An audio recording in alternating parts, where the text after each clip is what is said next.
Nice. Today I come with good news.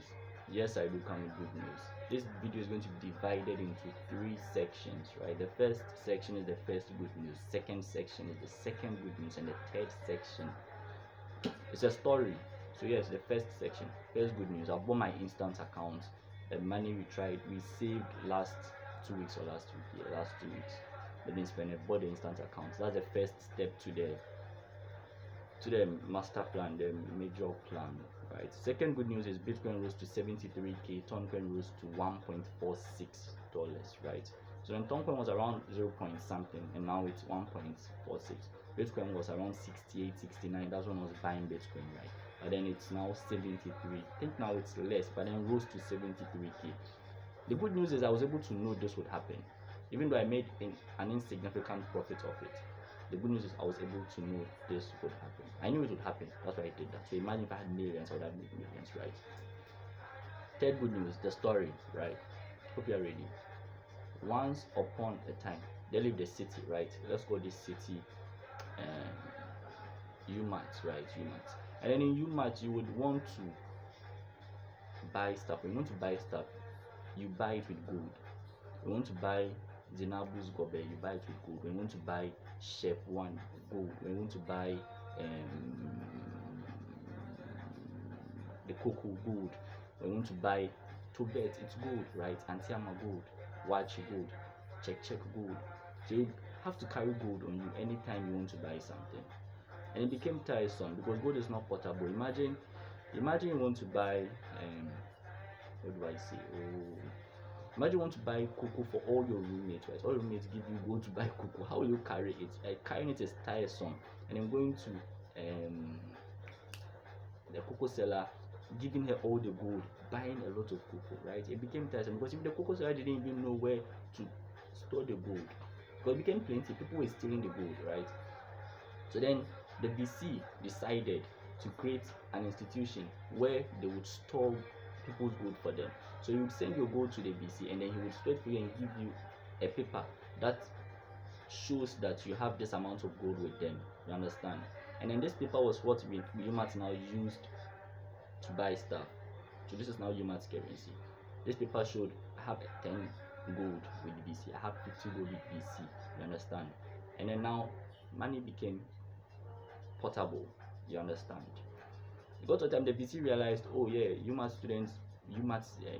citizens know we have their gold with them. So now let's just issue more notes. Let's just issue more currency, because the BC also wants money. So it's like, oh, okay, I can intentionally just write I have 50 gold and go and buy cocoa because I want to drink Ajia's cocoa. So yes, that's what BC did. The BC was doing it, the staff, they were doing it, and then when we're about to go home, we are all going for our gold. When we went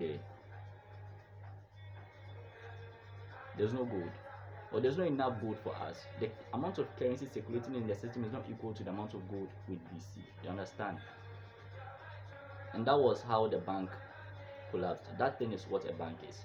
In the days of old, that was how banks operated, right? Until we got to a time where the President of the United States in 1971, Nixon, said, currency is no more backed by gold, it is backed by the trust of the government. The currency became a fiat currency. Fiat is a Latin word which means by decree of its power. Because the government says the currency is backed by us, use it for transaction. You have to use it for transaction. The government says use it for transaction, whether I like it or not. So now the currency we use in the system is no more backed by gold, but backed by the trust of the government. There's one problem. You see, when the currency was backed by gold, you really didn't need to print that currency, but they still printed it, making the currency inflate. Now it is not even backed by gold, so they are even printing more when they feel or think they have to, and then that is inflating the currency. That's what inflation is. Let's talk about inflation quickly. Inflation is when a currency loses its purchasing power. I remember when water was 10 pesos, I send 1 cedi, I buy 10. Now water is 50 pesos, I send 1 cedi, I buy 2. Nothing is wrong with the water. The problem is the currency, right? Because the water is still 500 ml of water. It's the same standard water, same size, everything is the same. But then the money is also the same. The problem is the money is losing its purchasing power because they've been printing more. And over time, money is going to fail. Ghana cedi is going to fail, it's going to lose its value completely. Understand this. Imagine if in 2008 you had 50k. Now 50k is not worth what it was back then. My parents bought their land for 80 cedis. My dad bought his first car for 150 cedis. Now a car is not that. A car is around 100k, 10k. You don't even get a car for 10k, 30k, 25k.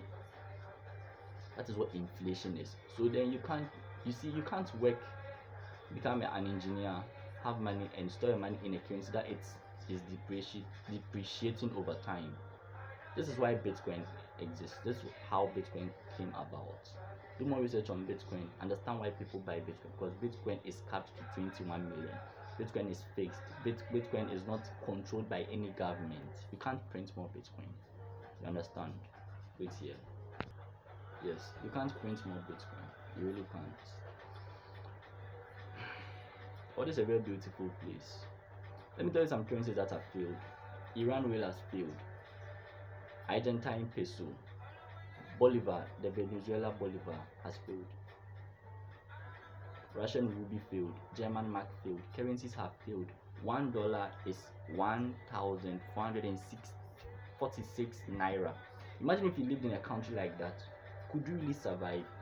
Do you remember the time when $1 was 18 cedis? $1 was 15 cedis. You see how expensive things became. How the prices of cars just shot. My dad's car at that time was around 60k, fresh off the boat, 60k. Now that car is around, when the dollar was around 15, it doubled. It was around 120k. So, and your salary is still the same. How do you expect to survive in this kind of economy? You see why you should be strategic. Getting money is not just about getting money inside. You should understand what money is. I'm buying Bitcoin today.